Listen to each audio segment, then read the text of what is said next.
Bonjour et bienvenue sur l'Ophiform. Ce que je m'apprête à vous présenter, ce n'est pas une analyse scientifique. C'est une analyse qui est basée sur des travaux scientifiques et c'est pas du tout la même chose. En effet, le travail scientifique est un travail collectif qui passe par l'examen critique des pairs. Si les travaux sur lesquels je vais me baser sont passés par cette étape, ce n'est pas le cas de mon analyse en tant que telle. Gardez cela en tête en écoutant cette vidéo et de façon générale lorsque vous regardez des vidéos de vulgarisation.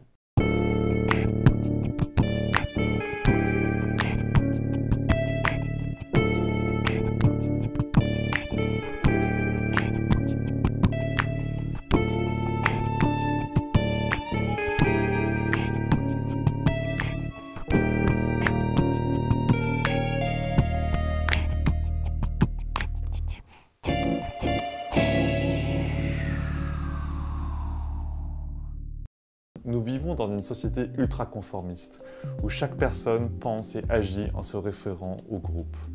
En guise de pensée sur le monde, il s'en réfère à un prêt-à-penser diffusé par les émissions de divertissement, les journaux télévisés, les journaux papier, les éditorialistes, l'école. Nous vivons dans un monde de copies, où chacun et chacune sort du même moule. Le conformisme est la plaie de notre époque. Alors ça, c'est ce que beaucoup de gens ont l'air de penser.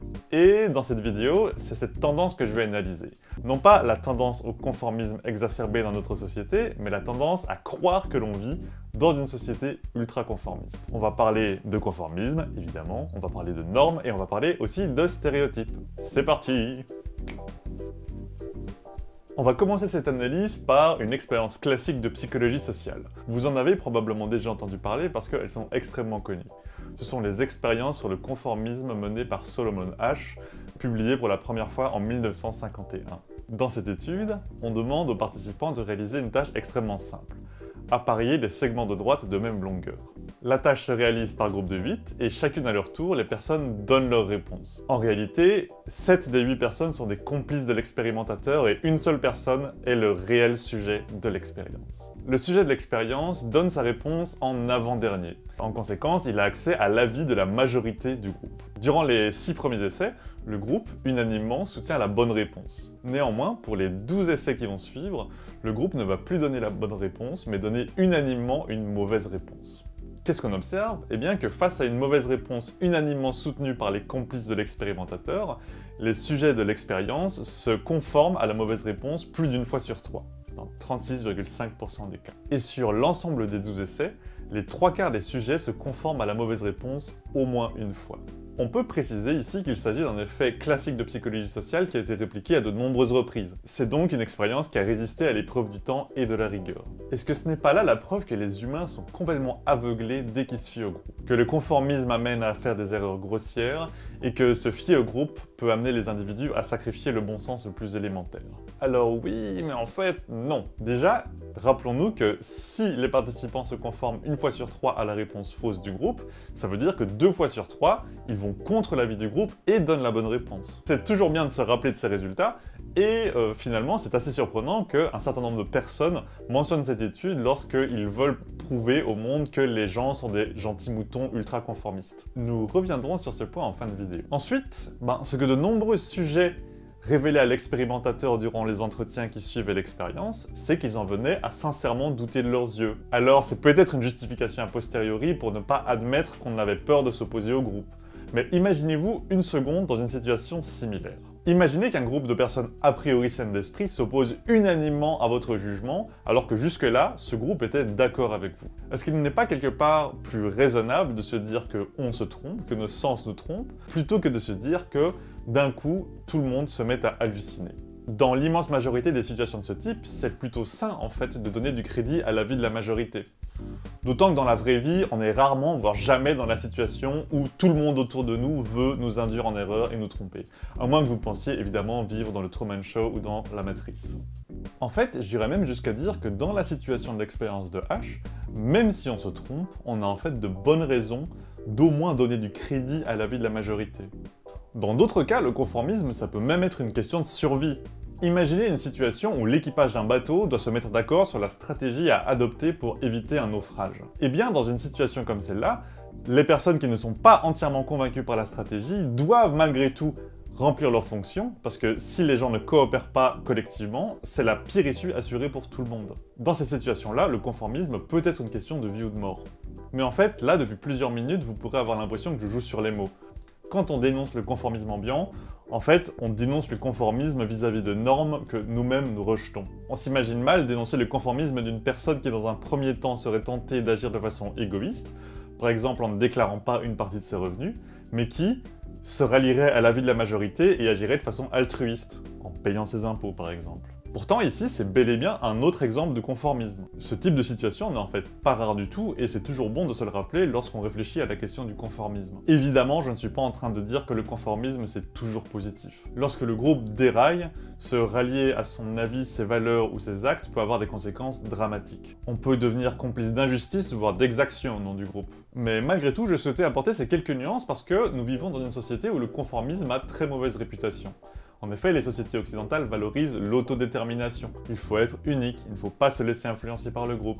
Il faut suivre sa boussole intérieure et, autant que possible, aller à contre-courant. Mais comme on vient de le voir, la question du conformisme est beaucoup plus compliquée que ça, et dénoncer le conformisme dans l'absolu, c'est pas quelque chose qui a beaucoup de sens. Un autre point qu'on peut souligner, et qui est une espèce de joli paradoxe, c'est que le fait de vouloir être unique, c'est en réalité une norme dans la société occidentale. Et donc, il y a quelque chose d'un petit peu paradoxal à vouloir être anticonformiste à tout prix, parce que ça peut amener finalement à se conformer à une certaine norme.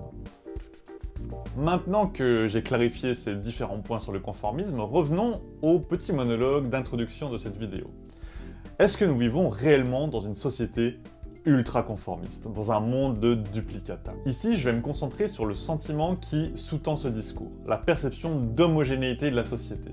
Parce que si vous avez l'impression de vivre dans une société ultra conformiste, c'est que d'une façon ou d'une autre, vous avez l'impression que tout le monde se ressemble, que la société est très homogène et que les gens agissent et pensent de façon interchangeable. Et maintenant, on va parler d'un concept fondamental en psychologie sociale, le concept de stéréotype. Qu'est-ce que c'est un stéréotype? Tout simplement, ça désigne l'attribution d'un trait, typiquement un trait de caractère, à une catégorie sociale. Ni plus ni moins. Ces caractéristiques peuvent être positives, comme l'idée que les Belges sont chaleureux par exemple. Elles peuvent être négatives, l'idée que les politiciens sont corrompus, ou elles peuvent être neutres, si on dit par exemple que, je ne sais pas moi, les Allemands boivent de la bière.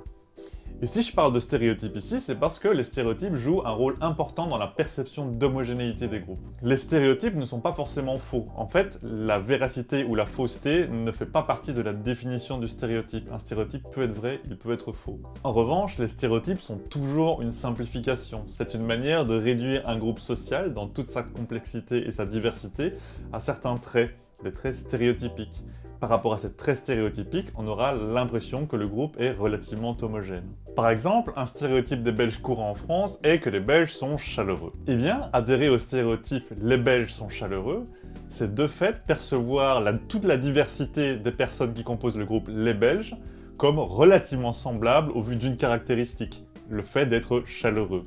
En fait, il a même été proposé que l'adhésion à un stéréotype et la perception d'homogénéité sont deux facettes de la même pièce. Selon cette approche, attribuer une caractéristique à un groupe revient de fait à percevoir le groupe en question comme homogène sur la caractéristique considérée. Et adhérer radicalement à un stéréotype, c'est aussi percevoir le groupe comme radicalement homogène. L'expression « tous les mêmes » est révélatrice de cette équivalence. Partant de là, on peut avancer sans trop de risque que le sentiment que nous vivons dans une société ultra conformiste vis-à-vis de normes que l'on désapprouve, par exemple le consumérisme, ce n'est pas un simple reflet de la réalité. C'est aussi l'expression de nos stéréotypes sur le conformisme de nos congénères.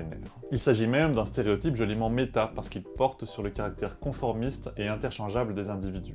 Or, on vient de voir qu'adhérer à un stéréotype, c'est en quelque sorte juger les individus interchangeables sur une caractéristique donnée. Ici, ils sont jugés interchangeables sur leur interchangeabilité. Et là, on pourrait dire que, oui, mais ces stéréotypes ne viennent pas de nulle part quand même. Si on a ces stéréotypes, c'est parce que les gens sont effectivement comme cela. Si on adhère à l'idée que les gens sont conformistes, c'est parce qu'on les a vus agir de façon conformiste. Donc là, la question, ça devient de savoir dans quelle mesure est-ce qu'un stéréotype est susceptible de refléter la réalité. Et ça, c'est une question très compliquée. Comme on l'a dit un petit peu plus tôt, la véracité n'est pas un critère dans la définition du stéréotype. Ils peuvent être vrais ou faux, ou invérifiables. Par ailleurs, je ne vous surprendrai probablement pas en vous disant que l'étude de l'exactitude des stéréotypes, c'est un sujet assez brûlant dans la recherche. Ce qu'on peut par contre dire sans trop se mouiller, c'est que la formation des stéréotypes, c'est un processus biaisé. Un stéréotype, ce n'est pas juste une conclusion dépassionnée qui découle d'une observation neutre, d'un échantillon représentatif des membres d'un groupe. Il y a de nombreux mécanismes qui biaisent la construction des stéréotypes, mais pour que cette vidéo ne s'éternise pas, je vais juste me concentrer sur un seul de ces mécanismes parce qu'il me semble particulièrement pertinent dans le cadre du propos que je développe ici. Certains auteurs ont proposé que les stéréotypes sont des inférences. Dans un premier temps, on va observer directement, via notre propre expérience, ou indirectement, via l'expérience d'autrui, les caractéristiques de certains membres d'un groupe. On parle d'échantillonnage. Ensuite, on va extrapoler les caractéristiques observées à l'ensemble du groupe, à l'entièreté de la population dont notre échantillon est issu. Dans cette perspective, un stéréotype fidèle à la réalité peut émerger si on a accès à un échantillon non biaisé du groupe dont on est en train de se former une impression. Petite parenthèse méthodologique, l'échantillonnage, c'est le processus par lequel on va prélever certains représentants d'un groupe afin de tirer des conclusions générales sur l'ensemble de ce groupe. On parle de population. On dira qu'un échantillon est non biaisé lorsqu'il permet de tirer des conclusions valides sur l'ensemble du groupe. L'échantillon non biaisé par excellence, le graal absolu en la matière, c'est l'échantillon représentatif aléatoire. On va par exemple aller dans un registre de population qui vous donne accès à l'ensemble des représentants de la population que vous étudiez, et vous allez prélever sur une base strictement aléatoire un grand nombre de personnes dans cette population. Autant dire que c'est très difficile à mettre en œuvre et que c'est vraiment un travail à part entière de construire des échantillons non biaisés. En ce qui concerne la construction des stéréotypes, l'échantillonnage est à peu près toujours biaisé par notre environnement. Au plus l'échantillonnage sera biaisé, au plus la généralisation à l'ensemble du groupe pourra être éloignée de la réalité. On va prendre un exemple assez connu, les personnes très intelligentes. Il existe un stéréotype selon lequel les personnes très intelligentes seraient inadaptées socialement et moins heureuses que les autres. Ce stéréotype est en réalité faux. Les études qui se sont intéressées au lien entre intelligence mesurée par des tests standardisés et les indicateurs d'épanouissement personnel ont tendance à montrer le contraire. Les personnes très intelligentes sont en moyenne mieux adaptées socialement, mieux insérées professionnellement et plus heureuses. Le stéréotype faux selon lequel les personnes très intelligentes sont malheureuses peut parfaitement s'expliquer par un biais d'échantillonnage. Les personnes très intelligentes qui ne rencontrent pas d'obstacles dans leur vie, qui sont épanouies, ces personnes ne vont pas consulter de psychologues spécialisés, elles ne vont pas parler de leurs souffrances particulières dans le cadre professionnel, elles ne voudront pas écrire de livres expliquant en quoi est-ce que leur intelligence est un obstacle dans leur vie quotidienne. En revanche, parmi les personnes très intelligentes et malheureuses, et évidemment il y en a, certaines personnes entreprendront ce genre de démarche. Ces personnes deviendront particulièrement visibles dans notre environnement et contribueront à construire un stéréotype selon lequel les personnes très intelligentes sont malheureuses. Mais on parlait de conformisme, et la question que j'ai envie de poser à ce stade, c'est est-ce que ce type de biais d'échantillonnage ne peut pas aussi jouer un rôle dans le stéréotype selon lequel nous vivons dans une société ultra conformiste? Est-ce qu'il ne s'agirait pas d'une extrapolation un peu hâtive sur base de certains exemples particulièrement spectaculaires? Les files d'attente devant les Apple Store à la sortie du nouvel iPhone ou les modes vestimentaires qui s'enchaînent d'année en année. Il n'existe pas de travaux scientifiques permettant de trancher cette question, mais je pense que la question mérite d'être posée. Peut-être que les gens ne sont pas aussi influençables par le groupe qu'on aimerait le penser. Étant donné notre tendance générale à privilégier les informations qui nous confortent dans nos croyances et notre vision du monde, peut-être que nous sommes biaisés dans notre façon d'appréhender la réalité de façon à justement valider ce stéréotype. Revenons maintenant à l'expérience de Solomon Asch décrite au début de cette vidéo. La réaction la plus fréquente des sujets de cette expérience, c'est de ne pas se conformer à l'avis du groupe, malgré la pression de l'unanimité, qui est particulièrement forte. Il est donc vraiment frappant que certaines personnes mentionnent cette étude pour donner une caution scientifique à l'idée que les gens seraient des petits moutons conformistes. J'ai le regret de vous annoncer que si vous pensiez que cette étude prouvait à quel point les gens ne savent pas penser par eux-mêmes, vous vous êtes fait avoir par vos stéréotypes et vos préjugés. Ou alors par les préjugés de la personne qui vous a rapporté cette étude. Mais de toute façon, le conformisme n'est en soi ni bon ni mauvais. Tout dépend de vis-à-vis de quoi on se conforme. Ce qui est certain, c'est que le fait de croire que l'on vit dans un monde de copies interchangeables en dit probablement davantage sur nous que sur le monde dans lequel nous vivons. Une dernière chose, si vous vivez dans un environnement où tout le monde a l'air de croire que la société est essentiellement peuplée de moutons, vous n'êtes pas obligé de céder au conformisme. Merci d'avoir regardé cette vidéo, j'espère qu'elle vous aura intéressé, qu'elle vous aura plu, qu'elle vous aura inspiré ou qu'elle vous aura au moins fait réfléchir. N'hésitez pas à liker la vidéo, à la partager, à vous abonner à la chaîne et à nous retrouver pour notre prochaine vidéo.